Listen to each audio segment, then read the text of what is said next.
Just waiting for people to come on. Hello?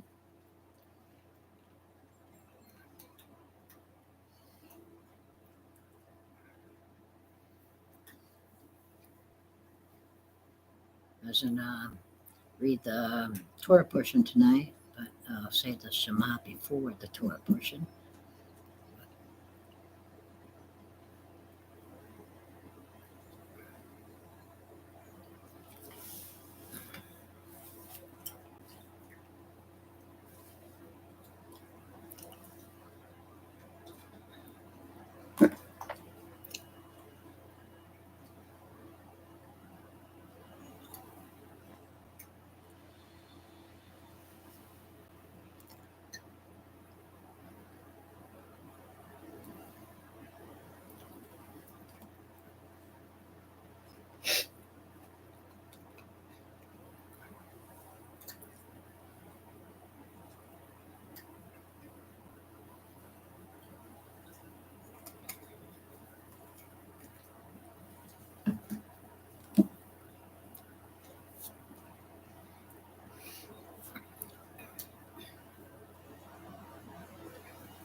Just waiting for people to come on to.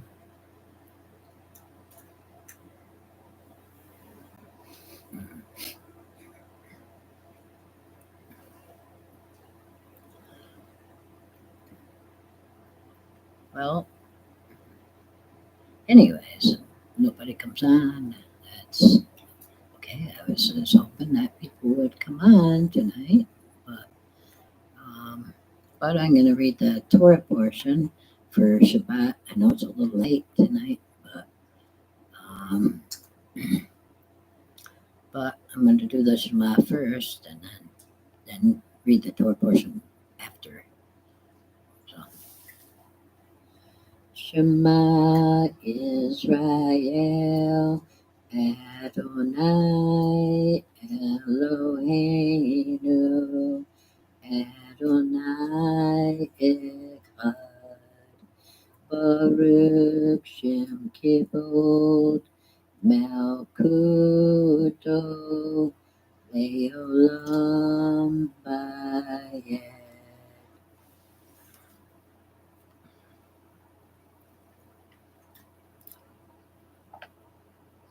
Well, Shabbat Shalom, everybody.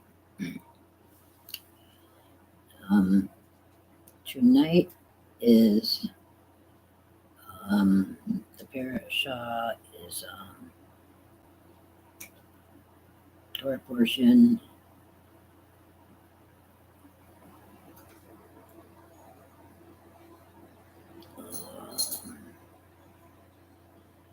It is Nisa, lift up or elevate. I think that's the parasha. Okay. The Lord spoke to Moshe, saying, "Take his sentences of the sons of Gershon, also by their fathers' houses, and by their clans." Numbers 4:21 and 22. Last week in the parasha Bar Midbar, a census was taken of the Israelite men of draft table age. The Levites who were given the duty to serve in the sanctuary in the place of Israel, firstborn, were excluded. The title of this week's parasha, Nisa, means lift up or elevate. It was the term used to take a head count census of the children of Israel. In the Hebrew, it reads lift up the heads. So that's ne, ne, nesa et chaish. Oh, rosh, I'm sorry. That's nesa et rosh. Um, this week, the head count of the Israelites is completed with a census of the Levites who are between the ages of 30 and 50. They are to do work of transporting the Mishkan or tabernacle. Besides discussing the duties of the Levites, this scripture portion also provides the law of the Nesar or Nazarite and the Aaronic benediction. Birkat Kohanim, more commonly known as the priestly blessing. When a man or a woman utters a Nazarite vow, he shall abstain from new and old wine, grape beverages, grapes and raisins. Numbers 6, 2, and 3. A man or woman who vows to abstain from cutting their hair, touching a corpse, and eating grapes and grape products, including drinking wine, is called a Neseret or Nesar in Hebrew. The word comes from the root in ZR or Nun Zain Resh, which means to dedicate or separate out oneself, as the in keeping counsel separate from grapes. Oh, I read that already. Grapes of wine, and another word of the okay. We can see the intersection of these ideas in Numbers 6, 7, and 8, which discusses the Nesar. It reads, they must not make themselves ceremonially unclean, because the symbol of their dedication, crown or Nesar, to God is on the head, their head. Throughout the period of their dedication, Nesar, they are consecrated, kadosh, holy, to the Lord. Number 6, 7. And through this vow, the layman's status was raised to something approaching the states of priest. This level and security is seen in that, like the high priest, the Nazarite could not can't contaminate him or herself by coming into contact with a corpse, even one even one of an immediate family member. As we know, the Nazarite uh, abstains from intoxication more strictly than the priest, who abstains only during their term in the sanctuary. Moreover, the focus of sen- um, sensitivity for both the Nazarite and the high priest is their head. Compared Numbers 6, 7 to Exodus 29:7 and Leviticus 21:10. Although most people, and to not to stay separate or aloof from society, but rather to bring holiness into the world in which we live, Nazarite are allowed to do so. Amos underlines the holiness of the Nazarites, connecting them to the prophets. I set up prophets from your sons and the Nazarites from your young men. Amos 2:11. The rabbis believe that the messianic era there will be no need for separation from worldly matters, since they will no longer neg- neg- uh, neg- negatively impact us. Instead, since it all will aboard in peace and beauty, our single minded focus will be to know God, to love, serve, and worship Him forever. This will fulfill the holiness of the Nazareth vow. Jewish people pray for the coming of the messianic era and God's salvation in Hebrew. Yeshua every day. They say in their daily prayers every day and all day long. We hope for your salvation, or in the in the version of the 13th principle of the faith, they pray, I await his coming every day.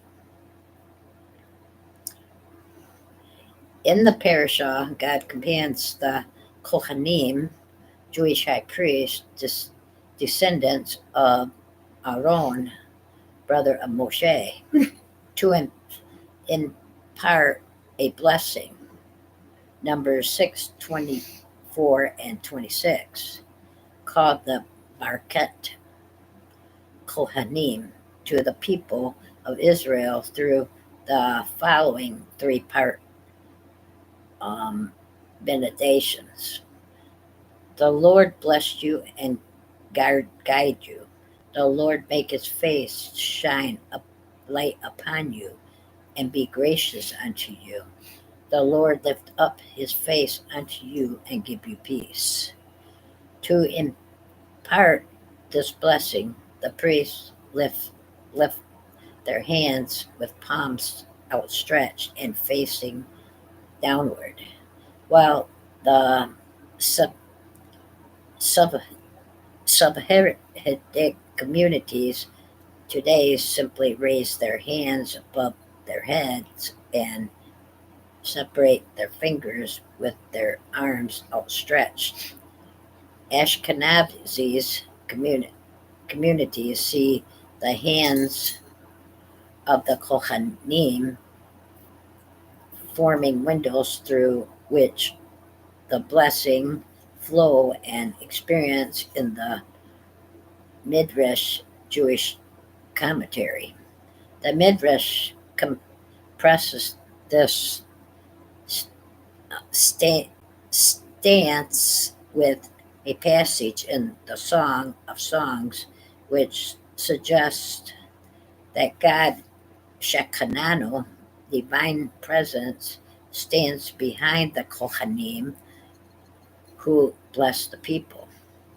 Therefore, the priest spreads their palms to say the Holy One stands behind us, and so it is written, there he stands behind our wall, glazing through the windows, peering through the lattice.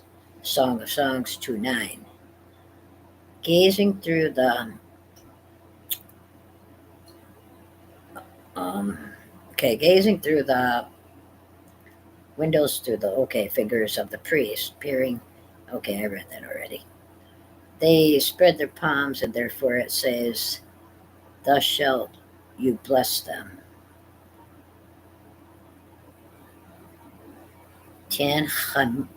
Tanhuma Bed uh, Bedbar Parachute Nifsu, Article 15, um, cited by Neva O Shalom. The difference between prayers and blessings: the prayer of a righteous person is powerful and effective. James 5:16. The rabbis make a dis, um, distinction between blessing and prayer.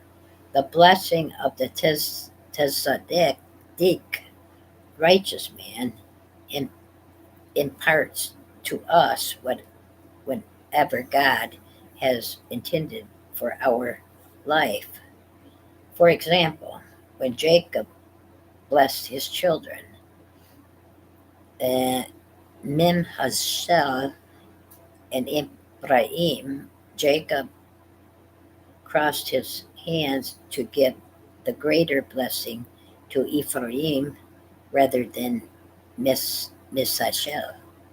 This was not his personal decision. He was being guided by Adonai to give the blessing he intended for those particular tribes. Prayer, however, can also change the circumstances for the better.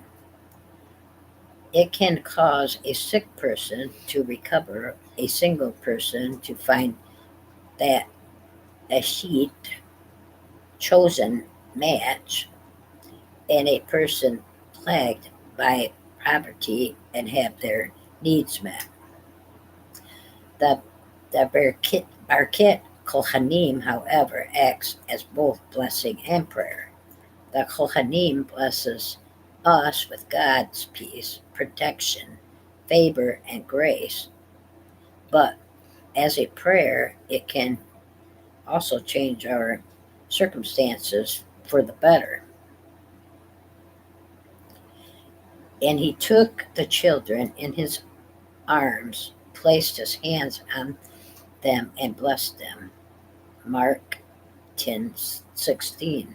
Because their literary, liturgy has been preserved over thousands of years, the Kohanim still stands up to bless the people in the synagogue and Jewish communities all over the world. In Israel, the Western Wall Plaza is packed with people who come at special festival times to receive the Arabic benediction from the Kohanim in Jerusalem. Although the blessing comes through the raised hands of the Kohanim, God makes it clear that it is His blessing being transmitted through the priest as His chosen vessels. God said, "So they shall put my name on their children of Israel, and I will bless them." Numbers 6:27. Not only did God place his name on the hands of the Kohanim, he also engraved the names of the children of Israel on the palms of his hands. Isaiah 49:16. The blessing continues to be recited today in Jewish families.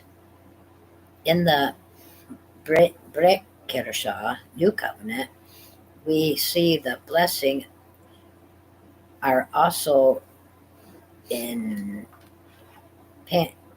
imparted through hands. Hands. Believers in Yeshua also have the power to bless and even heal by the laying on hands. They will be able to handle snakes with safety, and if they drink anything poisonous, it won't hurt them. They will be able to place their hands on the sick and they will be healed.